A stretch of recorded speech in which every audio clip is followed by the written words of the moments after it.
Hi friends, welcome back to Saji's Delight. ഇന്ന് നമ്മൾ നല്ലൊരു സ്പൈസി ചിക്കനാണ് ഉണ്ടാക്കാൻ പോണേ, കാന്താരി ചിക്കൻ. അപ്പോൾ ഇതെങ്ങനെ ഉണ്ടാക്കാമെന്ന് നോക്കാം.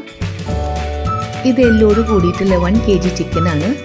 ഇത് നന്നായി കഴുകി വൃത്തിയാക്കി ഡ്രെയിൻ ചെയ്യാനായിട്ട് വെച്ചേക്കുകയാണ്. ഇത് മീഡിയം പീസായിട്ടാണ് കട്ട് ചെയ്തേക്കണേ. കുറച്ച് ചെറുതോ വലുതായാലും കുഴപ്പമൊന്നുമില്ല. ചിക്കനിലെ വെള്ളമൊക്കെ പോയതിന് ശേഷം നമുക്കിത് മാരിനേറ്റ് ചെയ്യാം. അതിന് വേണ്ടി ഒരു ബൗളിൽ 1/2 ടീസ്പൂൺ മഞ്ഞൾപ്പൊടി ഇടാം, 3/4 ടീസ്പൂൺ കുരുമുളക് പൊടിച്ചതിടാം, ഉപ്പ് ആവശ്യത്തിന്, പിന്നെ 1 ടേബിൾ സ്പൂൺ ലെമൺ ജ്യൂസ് ഇടാം. ഇല്ലെങ്കിൽ ഒരു പകുതി ചെറുനാരങ്ങ കുരുവൊക്കെ കളഞ്ഞിട്ട് പിഴിഞ്ഞെടുക്കാം. ഇനി ഇതെല്ലാം കൂടി നന്നായി മിക്സ് ചെയ്യുക. ഇനി ഇതിലേക്ക് ചിക്കൻ ഇട്ടിട്ട് നന്നായി മാരിനേറ്റ് ചെയ്യുക. ചിക്കൻ എപ്പോഴും കുറച്ച് നേരം മാരിനേറ്റ് ചെയ്തിട്ട് വെച്ചിട്ടുണ്ടെങ്കിലാണ് അതിൻ്റെ ടേസ്റ്റ് കൂടുക. അപ്പോഴാണ് അതിലേക്ക് ഉപ്പും എരിവൊക്കെ പിടിക്കുക. അത് കാരണം മിനിമം 1/2 hour എങ്കിലും ഫ്രിഡ്ജിൽ മാരിനേറ്റ് ചെയ്തിട്ട് വെക്കണം. ഞാനിപ്പോൾ ഇവിടെ രാത്രി മാരിനേറ്റ് ചെയ്ത് വെച്ചിട്ട് നാളെ രാവിലെയാണ് ഉണ്ടാക്കണേ. ഇനി ഇത് പുറത്തെടുത്ത് വെക്കാം. ഇപ്പോൾ ഇത് അറൗണ്ട് 8 hours കഴിഞ്ഞിട്ടുണ്ട് ഇത് മാരിനേറ്റ് ചെയ്തിട്ട്. അതിനുശേഷം 2 വലിയ സവാള എടുത്തിട്ട് ഇതേപോലെ സ്ലൈസ് ചെയ്തെടുക്കുക. അടുത്തത് അറൗണ്ട് 25 ചെറിയുള്ളി എടുത്തിട്ട് ഇതേപോലെ തന്നെ അരിഞ്ഞെടുക്കുക. നെക്സ്റ്റ് ഒരു വലിയ പഴുത്ത തക്കാളി എടുത്ത് ചെറുതായി അരിഞ്ഞെടുക്കുക. ഇനി കുറച്ച് സാധനങ്ങൾ നമുക്ക് മിക്സിയിൽ ക്രഷ് ചെയ്തെടുക്കാനുണ്ട്. അതിന് വേണ്ടിയിട്ട് 2 തണ്ട് കറിവേപ്പില, അറൗണ്ട് 8 വെളുത്തുള്ളി ചെറുതാണെങ്കിൽ ഒരു 10-12 എടുത്തോ, ഒരു കഷ്ണം ഇഞ്ചി, പിന്നെ നമ്മുടെ താരം കാന്താരി മുളക്. ഇത് ഒരു പിടി ഉണ്ടാവും, അറൗണ്ട് 50-60 ഉണ്ട്. നിങ്ങൾക്ക് എത്ര എരിവ് വേണം അതിനനുസരിച്ച് നിങ്ങൾ എടുക്കുക. ഇതിൻ്റെ കൂടെ ഞാൻ 4 പച്ചമുളക് ചേർക്കുന്നുണ്ട്. കാരണം കാന്താരി മുളക് ഒത്തിരി ചെറുതാണ്, പിന്നെ ഒത്തിരി എരിവൊന്നുമില്ല. നിങ്ങൾക്ക് എരിവ് കുറവ് മതിയെങ്കിൽ ചേർക്കണ്ട. ഇതെല്ലാം കൂടി ചെറിയ കഷ്ണങ്ങളാക്കിയിട്ട് മിക്സിയിലിട്ടിട്ട് ഒന്ന് നന്നായി ക്രഷ് ചെയ്തെടുക്കുക. ഇതേപോലെ. അടുത്തത് 3/4 ടീസ്പൂൺ പെരിഞ്ജീരകം, പിന്നെ 1 ടീസ്പൂൺ കുരുമുളകും നന്നായി ചതച്ചെടുക്കുക. ഇനി ഒരു കടായി അടുപ്പത്ത് വെച്ചിട്ട് അറൗണ്ട് 3 ടേബിൾ സ്പൂൺ വെളിച്ചെണ്ണ ഒഴിച്ചു കൊടുക്കുക. നമ്മുടെ നാടൻ റെസിപ്പികൾക്ക് വെളിച്ചെണ്ണയാണ് ഏറ്റവും ബെസ്റ്റ്. വെളിച്ചെണ്ണ ചൂടാവുമ്പോൾ അരിഞ്ഞു വെച്ചേക്കുന്ന സവാള ഇട്ട് കൊടുക്കുക. അതിൻ്റെ കൂടെ തന്നെ ചെറിയുള്ളിയും ചേർത്ത് കൊടുക്കുക. ഇനി ചെറിയുള്ളി ഇല്ലെങ്കിൽ നിങ്ങൾക്ക് ഒരു സവാള എക്സ്ട്രാ ആഡ് ചെയ്യാം, പക്ഷേ ചെറിയുള്ളി ഇട്ടാലാണ് കൂടുതൽ ടേസ്റ്റ്. ഇനി ഇതെല്ലാം കൂടി ഒന്ന് ഇളക്കിയെടുക്കുക. അതിനുശേഷം പെട്ടെന്ന് വാടി കിട്ടാൻ വേണ്ടിയിട്ട് കുറച്ച് ഉപ്പ് ചേർത്ത് കൊടുക്കുക. ഇനി ഇതൊക്കെ നന്നായി വാടി കിട്ടുന്നവരെ മീഡിയം ഫ്ലെയിമിലിട്ടിട്ട് ഇളക്കുക. ഇപ്പോൾ ഉള്ളിയൊക്കെ വാടി വെന്ത് നല്ല ട്രാൻസ്ലൂസൻറ്റ് പാകത്തിലായിട്ടുണ്ട്. അപ്പോൾ ഇനി ചതച്ച് വെച്ച കാന്താരി മുളകും ഇഞ്ചിയും വെളുത്തുള്ളിയും ഒക്കെ ചേർത്ത് കൊടുക്കുക. ഇനി ഇതെല്ലാം കൂടി ഇളക്കി ബ്രൗൺ കളർ ആവണ വരെ വഴറ്റുക. അതിനുശേഷം പൊടികൾ ചേർക്കുക. ഇതെല്ലാം കൂടി ഇങ്ങനെ വഴറ്റുന്ന നേരത്തെ നല്ല അടിപൊളി മണമാണ്. ഇപ്പോൾ ഇത് ഏകദേശം ആയിട്ടുണ്ട്. ഇനി നമുക്ക് ഇതിലേക്ക് പൊടികൾ ചേർത്ത് കൊടുക്കാം. 1/4 ടീസ്പൂൺ മഞ്ഞൾപ്പൊടി ചേർക്കാം, 1 ടീസ്പൂൺ മല്ലിപ്പൊടി ചേർക്കാം. അതൊന്ന് ഇളക്കിയിട്ട് നമ്മൾ നേരത്തെ ക്രഷ് ചെയ്ത് വെച്ച കുരുമുളകും പെരിഞ്ജീരകവും ചേർക്കാം.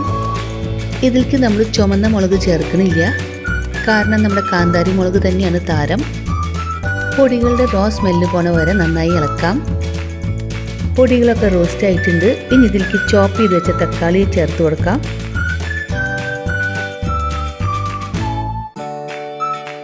ഇതിൻ്റെ കൂടെ തന്നെ മിക്സി കഴുകിയ ജാറിലെ വെള്ളവും ചേർക്കുന്നുണ്ട്.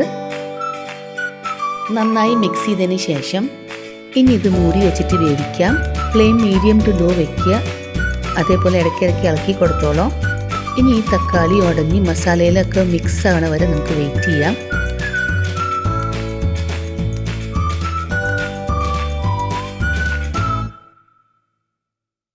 ഇപ്പോൾ തക്കാളിയൊക്കെ വെന്ത് തുടങ്ങിയിട്ടുണ്ട്, എണ്ണയൊക്കെ തെളിഞ്ഞു തുടങ്ങി.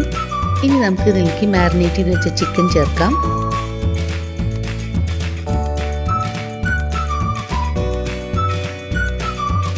ഇതെല്ലാം കൂടി യോജിപ്പിക്കുക.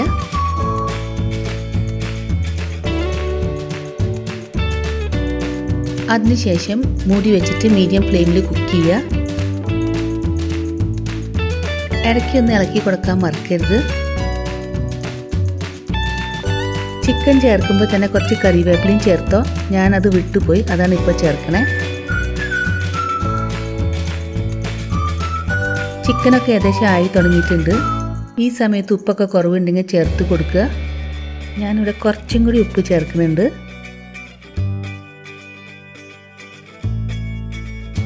ഇതിൽ ഗ്രേവി വളരെ കുറവാണ്. ഇതിൽ നമ്മൾ ആ ചിക്കൻ ഗ്രേവിയിൽ പൊതിഞ്ഞെടുക്കുകയാണ്. നിങ്ങൾക്ക് ഗ്രേവി ആയിട്ട് വേണമെങ്കിൽ കുറച്ചും കൂടി ചൂടുവെള്ളം ചേർക്കാം, ഇല്ലെങ്കിൽ തേങ്ങാപ്പാൽ ചേർക്കാം. അതേപോലെ എരിവ് കൂടുതലാണെങ്കിലും തേങ്ങാപ്പാലും ഇല്ലെങ്കിൽ തേങ്ങ അരച്ചതൊക്കെ ചേർക്കാം. പക്ഷേ ഈ ഒരു റെസിപ്പി കുറച്ച് എരിവോട് കൂടിയിട്ട് തന്നെയാണ് ടേസ്റ്റ്. ചിക്കൻ ഓൾമോസ്റ്റ് ആയി തുടങ്ങുമ്പോൾ 3/4 to 1 ടീസ്പൂൺ ഗരം മസാല ചേർക്കുക. പിന്നെ വീഡിയോ കണ്ടിട്ട് ഇഷ്ടമായാൽ ലൈക്ക് ചെയ്യാനും ഷെയർ ചെയ്യാനും സബ്സ്ക്രൈബ് ചെയ്തിട്ടില്ലെങ്കിൽ സബ്സ്ക്രൈബ് ചെയ്യാനും മറക്കരുത്. അതേപോലെ നിങ്ങളുടെ കമൻസും തീർച്ചയായിട്ടും ഞങ്ങൾ അറിയിക്കണം. പിന്നെ പ്ലേലിസ്റ്റിൽ ക്രിസ്മസിൻ്റെ കുറേ റെസിപ്പീസ് ഉണ്ട്, അപ്പോൾ അത് ഇഷ്ടമായിട്ടുണ്ടെങ്കിൽ ഒന്ന് നോക്കിക്കോളൂ. ഇപ്പോൾ ചിക്കനൊക്കെ നല്ല പെർഫെക്റ്റ് ആയിട്ട് വെന്ത് കിട്ടിയിട്ടുണ്ട്. അപ്പോൾ ഇനി ഇതിലേക്ക് കുറച്ച് കറിവേപ്പില ചേർത്ത് കൊടുക്കാം. അതിൻ്റെ മീതെ 1 ടേബിൾ സ്പൂൺ പച്ച വെളിച്ചെണ്ണ ചേർത്ത് കൊടുക്കുക. എന്നിട്ട് മൂടി വെച്ചിട്ട് ഒന്ന് ആവി കയറ്റിയതിന് ശേഷം ഫ്ലെയിം ഓഫ് ചെയ്യുക. ഇനി ഇതൊരു 15 to 20 മിനിറ്റ്സ് മൂടി വയ്ക്കുക. അങ്ങനെ നമ്മുടെ അടിപൊളി കാന്താരി ചിക്കൻ റെഡിയാണ്. ഇത് തുറക്കുമ്പോൾ തന്നെ നല്ല അടിപൊളി മണമാണ്. ഇത് ചോറിനും ചപ്പാത്തിക്കും ഒക്കെ പറ്റിയ റെസിപ്പിയാണ്. ഇത് ക്രിസ്മസ് പാർട്ടിക്കും ന്യൂ ഇയർ പാർട്ടിക്കും ഒക്കെ ഉണ്ടാക്കാൻ പറ്റിയ ഒരു ഐറ്റമാണ്. പക്ഷേ ഇത് കുട്ടികൾക്ക് കഴിക്കാൻ ചിലപ്പോൾ ബുദ്ധിമുട്ടാവും, കാരണം നല്ല എരിവുള്ള ഒരു റെസിപ്പിയാണ്. ഇനി നമുക്കൊരു സെർവിങ് ബോളിൽ സെർവ് ചെയ്യാം. ഇത് നല്ല സൂപ്പർ റെസിപ്പിയാണ്. എനിക്ക് ഈ റെസിപ്പി ഒത്തിരി ഇഷ്ടമാണ്. ഇതാ നോക്ക്, കാണാൻ എന്ത് ഭംഗിയല്ലേ, പച്ചയും മഞ്ഞൊക്കെ കലർന്ന കളറ്. ഇത് ചുവന്ന മുളക് ഇടാത്ത കാരണമാണ് ഈ കളറ്. അപ്പോൾ ഇനി നമുക്ക് കഴിച്ച് നോക്കാം. പറയാതെ നല്ല കാന്താരിയുടെ ഫ്ലേവറും നല്ല സൂപ്പറായിട്ടുണ്ട്. അപ്പോൾ നിങ്ങൾ ട്രൈ ചെയ്തിട്ട് നിങ്ങളുടെ അഭിപ്രായം പറയുക.